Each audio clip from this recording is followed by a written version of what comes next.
চট্টগ্রাম শহর থেকে কিভাবে ঘুরে আসবেন সীতাকুণ্ডের রূপসী ঝর্ণা এবং চাকলকান্দা ঝর্ণা বিস্তারিত ভিডিওতে। চট্টগ্রামের যে কোনো স্থান থেকে চলে আসতে হবে একেকান মোড়। একেকান হতে জনপ্রতি 70 টাকা ভাড়া দিয়ে চলে যেতে হবে বড় কমলদহ বাজার। বাসে ওঠার সময় অবশ্যই দরদাম করে উঠবেন। বাস ড্রাইভারকে কমলদহ বাজার বললে কমলদহ বাজারে নেমে একটু হেঁটে সামনে দেখা পাবেন রূপসী ঝর্ণার গেটে। এখান থেকে মূলত ট্রেকিং শুরু। এই যাত্রায় কোনো গাড়ির প্রয়োজন হবে না। 20 মিনিট হাঁটার পর আপনি আসবেন রূপসী ঝর্ণার গেটে। যাওয়ার সময় কিছু হোটেল চোখে পড়বে যেখানে আপনি খাওয়ার অর্ডার সহ আপনার যাবতীয় ব্যাগ এবং স্যান্ডেল রাখতে পারেন। জনপ্রতি 20 টাকা দিয়ে ভিতরে প্রবেশ করবেন এবং 2-3 মিনিট হাঁটার পর দেখা পাবেন একটি রাস্তার। এই রাস্তার বাম পাশে এই রুট দিয়ে যেতে হবে আপনাকে রূপসী ঝর্ণায়। হাঁটার পর দেখা পাবেন একটি জিরিপথ। যদি বৃষ্টি না থাকে এই জিরিপথ দিয়ে হেঁটে সোজা চলে যেতে পারবেন রূপসী ঝর্ণায়। কিন্তু যদি বৃষ্টি হয় তাহলে আপনার থেকে বিকল্প পথ ব্যবহার করতে হবে, কারণ বৃষ্টির সময় এই জিরিপথগুলো ভয়ঙ্কর রূপ ধারণ করে, পাহাড়ি ঢল নেমে আসে, যার কারণে আপনার বিভিন্ন বিপদের সম্মুখীন হতে হবে। সেজন্য আপনি বিকল্প পথ ব্যবহার করে রূপসী ঝর্ণায় যেতে পারবেন। শুধু রূপসী ঝর্ণা নয়, যে কোনো ঝর্ণায় যদি আপনি বৃষ্টির সময় যান, জিরিপথ ব্যবহার না করে বিকল্প পথ ব্যবহার করুন। প্রায় আধা ঘন্টার মতো হাঁটার পর আমরা চলে আসলাম রূপসী ঝর্ণার সামনে।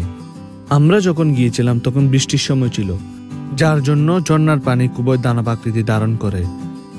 অভিজ্ঞতা না থাকলে বৃষ্টির সময় ঝর্ণার না আসা আপনার জন্য খুবই ভালো হবে, কারণ এ সময় ঝর্ণার পানি খুবই ভয়ঙ্কর রূপ ধারণ করে। সাঁতার না জানলে খুবই ভয়াবহ হবে আপনার জন্য এই ঝর্ণা।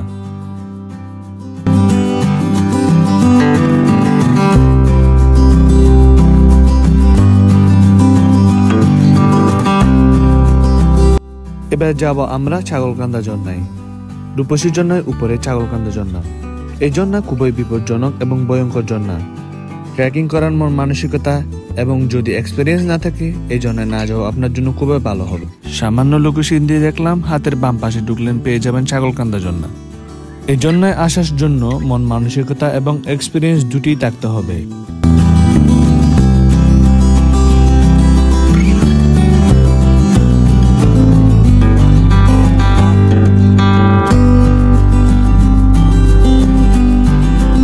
প্রায় 2 কিলোমিটার পথ পাড়ি দেওয়ার পর আমরা চলে আসি চাকলকান্দা ঝর্ণার সামনে।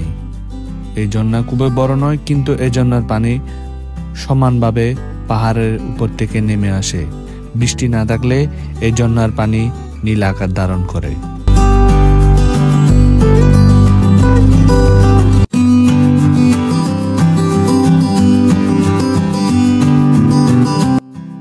এবার আমরা যে বিপদের সম্মুখীন হয়েছিলাম সেটার কথা বলি।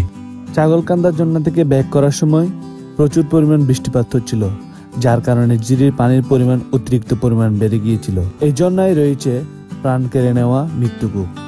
আল্লাহ তাআলার অশেষ রহমতে সেদিন আমরা বেঁচে গিয়েছিলাম।